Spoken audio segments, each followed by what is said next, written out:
Hi, I'm PC Peri. Welcome back to part 2 of the 21st Busiversary, Flying Focus Video Collective's annual look back at our weekly series on Portland community media. Yeah, we're people who wanted to see peace and social justice issues on TV, so we picked up camcorders, some of us way back in 1991, and started using video as a tool for social change, voicing the voiceless. The video bus features speakers, protests, and other information you can't see most anywhere else. Grab a pen, some paper, write down our contact information, which you can see on your screen, and which will come up a few more times during the show. That's right, and our phone numbers are 503-321-5051 and 503-239-7456.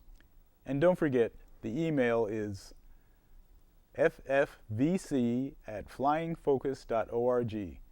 Get in touch with us if you think you would like to be part of what we're doing or would like to be a supporter.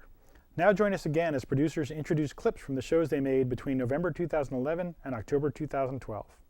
Barb Greene here with PC Peri, and we're going to talk about the book that Desiree Helligers did about homeless women surviving homelessness. Right. Desiree Helligers is a professor of sociology, I believe, from Washington State University in Vancouver, Washington. Right. And she did a lot of research and wrote the book about women that she met who had lived with homelessness in Seattle. And this clip is one of the women that she wrote about actually reading her story from the book. And there are actually many more women there in the audience and on stage with their stories. Yeah, very moving stories. Let's take a look. Yeah. I became homeless because I was hospitalized, lost my job in my apartment, and was released to the street with nowhere to live and a list of places to call. I was really fortunate because the Compass Center happened to have an opening after I'd only been on the street for a night. I've had a lot of stereotypes shattered here, like Sweet Pea. Okay, she's a thug, but when you get to talking to her, she speaks French and Latin. She was an honor student. She and I were roommates when we first got here, and we hated each other's guts. Now we're friends. She's been hurt a lot. She's been disappointed a lot, and she wants somebody to make it all better. But I think that's what we all really want. And I finally resigned myself to the fact that it's just not going to happen. When I was little, before my dad remarried, he used to tell me that I was smart enough to be anything I wanted to be, even though I was a girl. I could be anything I wanted to be when I grew up. He really gave me that feeling, and years of abuse just eroded that feeling and left me feeling like I was just going to drift through life waiting to see what happens. In some ways, I feel like, how much lower can I get? Am I going to be sleeping in doorways? Being homeless is to me embarrassing and a mark of failure. If I'd done it right, if I'd been a better person, then I wouldn't be here. There's just so much stuff that is painful, and sometimes I think it's never going to stop hurting. I was raped twice. My house was broken into 4 times. When I was living in Chicago, I was in an apartment. I moved part of my stuff, and then I went to the hospital again and wasn't able to move the rest of it right away. And the landlord said he would hold it for me, but I was never able to get hold of him again. And so I think I turned it off. And so I basically just lost it all. The things that I've lost, they're in my past and they haunt me, but I just don't think about them. If I thought about them, I would cry and never stop. I guess that's one of the things about being homeless, is you worry a lot about losing things. And so I've gotten to a point where I just don't get very attached, because if I do, I can't deal with it. I don't think I'm your typical homeless person, but I don't know what a typical homeless person is anymore. I mean, it's not at all what I thought. I still think that the government needs to be doing more. There should be places where people who are homeless, who have been damaged, can stay until they pick up the pieces and get treatment and get what they need and get respite. So that clip showed how close so many of us are, and I'm feel like I'm on the edge like that, due to health reasons or losing a job. Anybody could become homeless at any time. And speaking of health, this next clip is a woman who was speaking at VegFest. You've been to VegFest, right? Right, it's large. They have cooking demonstrations concerning food that's good for you, the planet, and people in general. And you get a chance to get a wider view of what's going on with our health. Yeah, and I read that you can get a lot of free samples and coupons there. It's true, it's true. Yeah. So the clip, anyway, is about, is a professor from back east. She's a nutritionist and has written books about health and your bones and that kind of thing, talking about dairy and whether it's really as important as they all would like us to think it is. I remember that. Yeah. Our reliance on dairy as a protein and calcium source has literally created an industry. You think about the large-scale concentrated animal feeding operations that not only promotes environmental degradation and global warming, but is really, really hard on those animals. And we don't need it. We don't need it. So it's an easy thing to let go. All right, so cow's milk consumption is risky. All whole food forms of dairy are high in solid fats. Most processed dairy is high in added sugar. All the nutrients in milk and dairy foods are readily available in other places. We don't have to get it from cows. And consuming dairy at recommended quantities, as I just showed you, raises a number of health concerns. And I'm not the only one saying this. There's a research team at Harvard headed up by Dr. Willett that is saying we need to change this recommendation. It's just not justified. The recommendation to serve 3 servings of milk per day for adults. It's just not justified, and it may cause harm. Actually, it says it's likely to cause harm. And actually, our 2010 Dietary Guidelines Advisory Committee report actually said, maybe we should shift our food intake patterns to a more plant-based diet that emphasizes vegetables, cooked dry beans and peas, fruits, whole grains, nuts, and seeds. This is huge. Hip fracture rates are highest in the countries with the highest dairy consumption and the highest calcium consumption.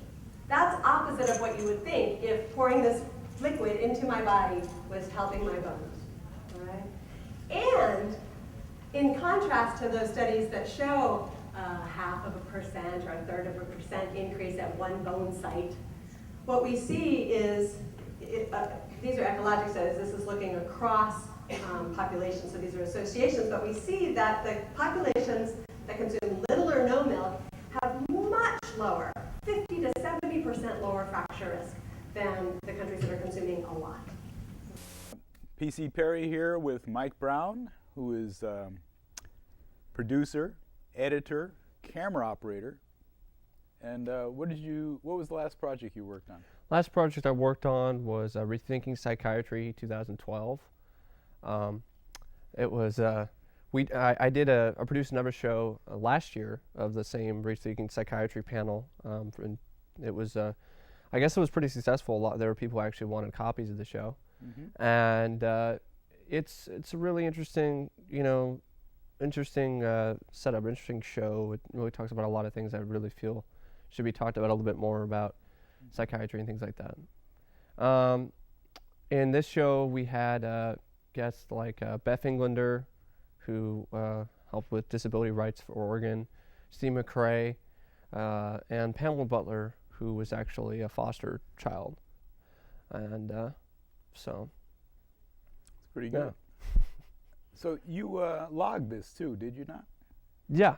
I took the footage home, watched it, logged it out. About 2.5 hours of footage usually. And brought it in, and we're able to get it edited here. Yeah. That's pretty good. With the help of Dan Handelman, yeah. Ray Dan. But somehow I managed to not, whatever chemical imbalance I had, I seem to have recovered from, right? Because I can talk to you guys now, thank goodness.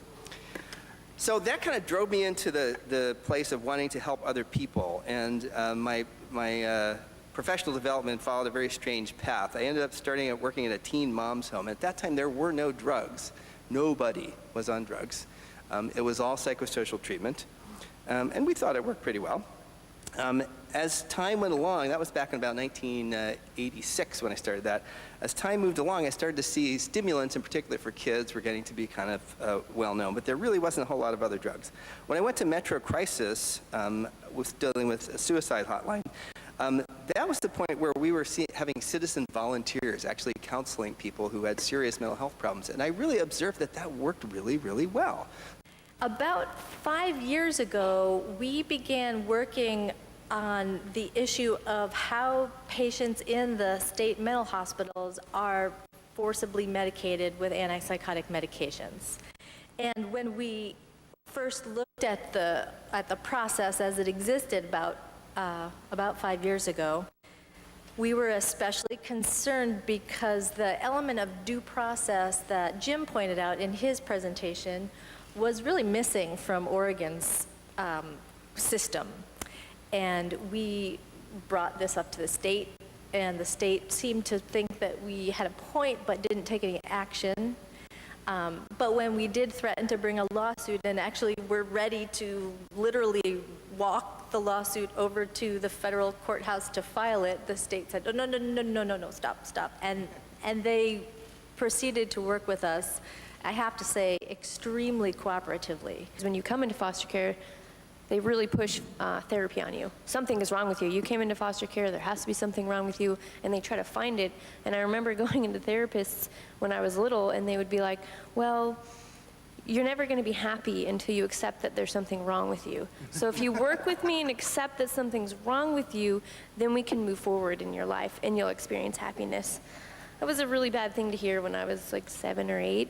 Like, really? I'm never going to be happy? Okay. And a lot of times they do really try and push the meds at you, and I guess I got really lucky in the system in that when I said no, no one forced me to take them. But again, I was the one who just kind of slid through quietly, not like my sister, who, and many of the other foster youth that I saw. So this is another show that Mike Brown worked on, but Alan, who's floor director for tonight, was the camera operator. So that footage went from Alan with me doing the field coordination, and then Mike, you did the logging, and what else? I helped produce it with Dan in the studio. And the show was about, Jim Gottstein of Psych Rights. He created the foundation, Psych Rights Foundation. It was like a PowerPoint presentation. Right. Content consisted a lot of Jim Gottstein actually talking about his personal experiences with with mental illness, and he also talked about his successes as a lawyer, and he also talked about how he founded the Psych Rights organization. And that was in Alaska. Yeah. Right. Basically, I would say as a result of my experience, and then a lot of other things, and in particular, reading Mad in America in 2002, Robert Whittaker's first book, I realized that the information that he presented was not only a great book, but it was a litigation roadmap for challenging forced psychiatric drugging based not on just civil rights, but based on the idea that it's not in people's best interests. So I formed the Law Project for Psychiatric Rights. It's a public interest law firm. Its mission is to mount a strategic litigation campaign against forced psychiatric drugging and electroshock around the country. We took that on as a mission, and then just a couple years in, we looked at what was going on with children, and we decided we just have to try and do this. I mean, it's just it's abhorrent what they're doing.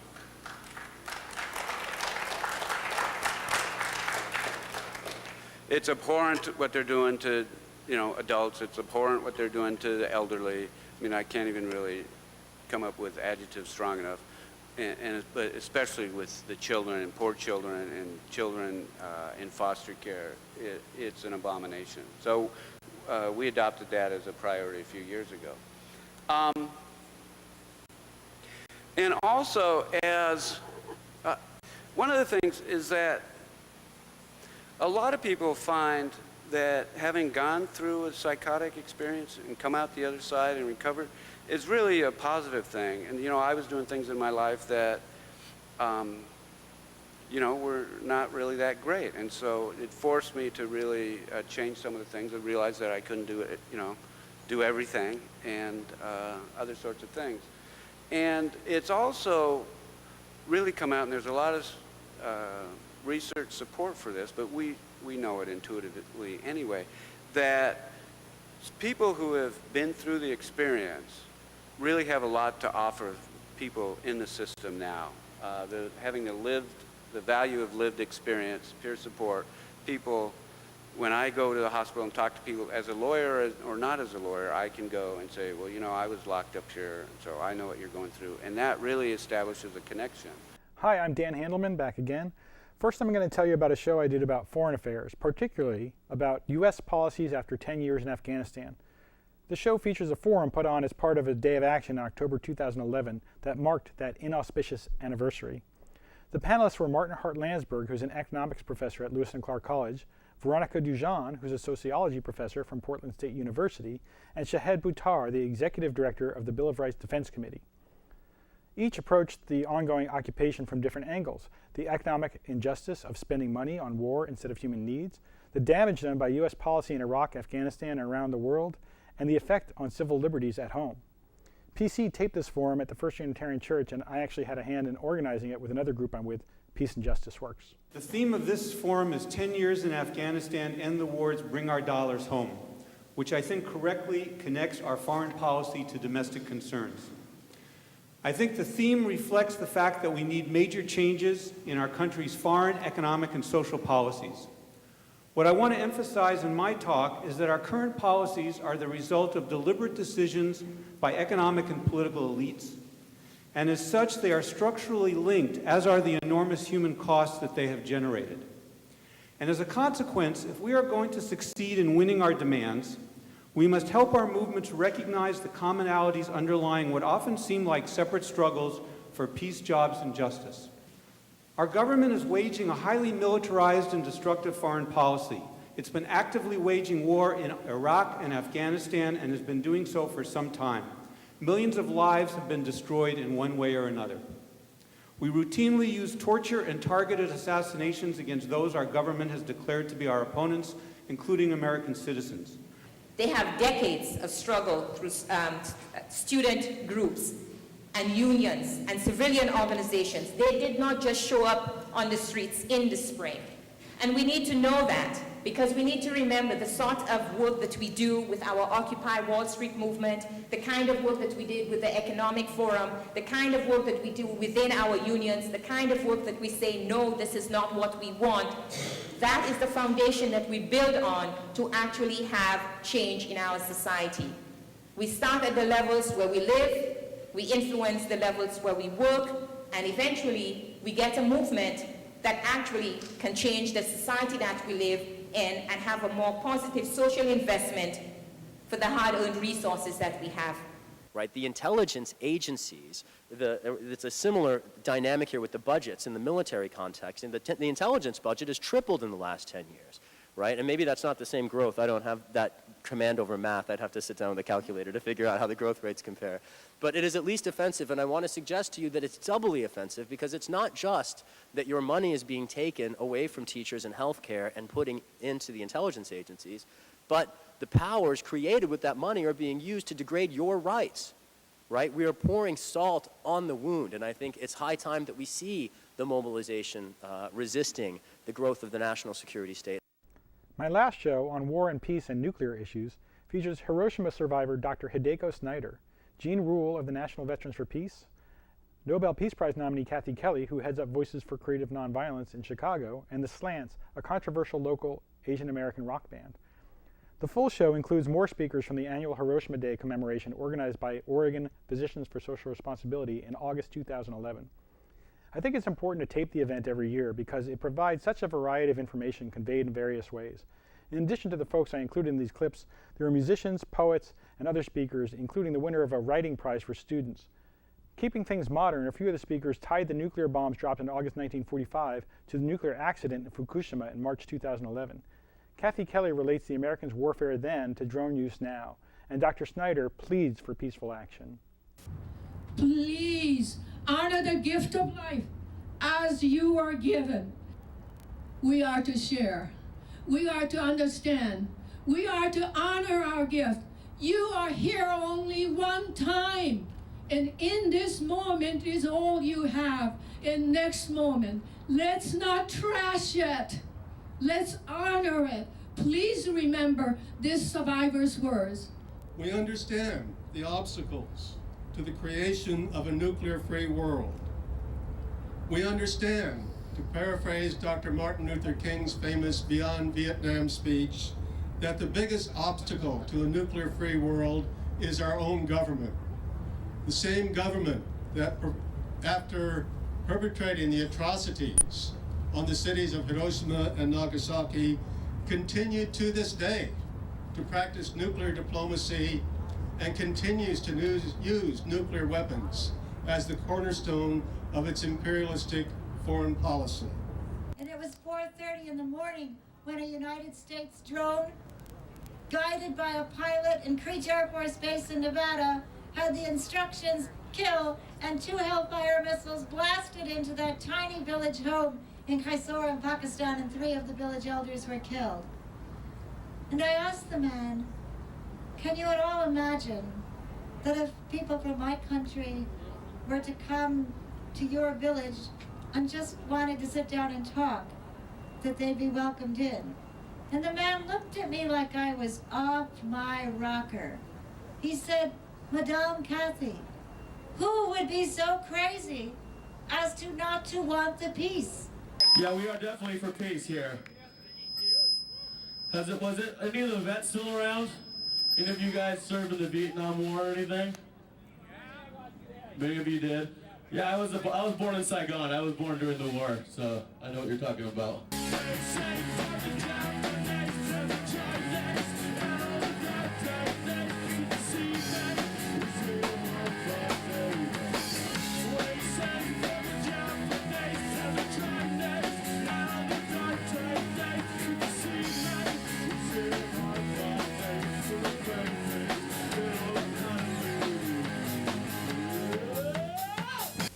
That wraps it up for the 21st Busiversary. I'm Dan Handelman, and we thank you for joining us. I'm PC Peri from Flying Focus Video. We hope you've learned something about what you've seen tonight, and it inspires you to become an active participant. Don't just let people talk about the issues that affect you. You be the change. If you want to volunteer with us or support us in any way, call 503-239-7456 or 503-321-5051, or you can write to us at ffvc@flyingfocus.org. As you can see, we cover a variety of topics and not just people who are standing behind podiums. Tune in or set your recorder each week in the same time slot for the Flying Focus Video Bus.